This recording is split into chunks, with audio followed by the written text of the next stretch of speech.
ফরিদপুরে আধুনিক প্রযুক্তিতে লাভজনক আখের সাথে সাথী ফসল চাষাবাদ শীর্ষক মাঠ দিবস পালিত হয়েছে। ফরিদপুর প্রতিনিধি জাকিব আহমেদ জ্যাক জানান, সোমবার বেলা 11টার দিকে বাংলাদেশ সুগার ক্রপ গবেষণা ইনস্টিটিউটের BSRII উদ্যোগে ফরিদপুরে মধুখালী উপজেলার মথুরাপুরে এই আয়োজন করা হয়। BSRI এর বৈজ্ঞানিক কর্মকর্তা রবিউল ইসলাম রিফাতের সঞ্চালনায় প্রধান অতিথি হিসেবে উপস্থিত ছিলেন কৃষি মন্ত্রণালয়ের পরিকল্পনা উইংয়ের যুগ্ম সচিব শাহিন আক্তার।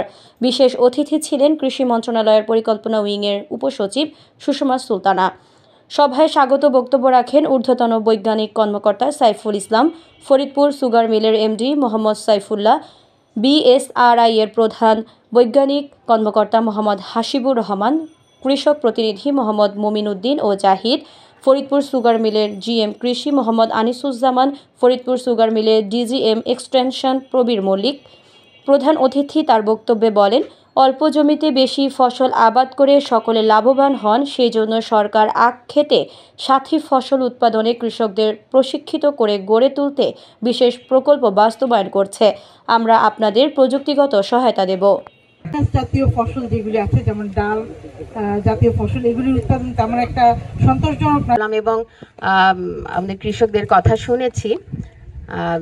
যুগ্ম সচিব মহোদয় আজকে আমাদের এই প্রোগ্রামে এসে সাফল্যমণ্ডিত করেছেন।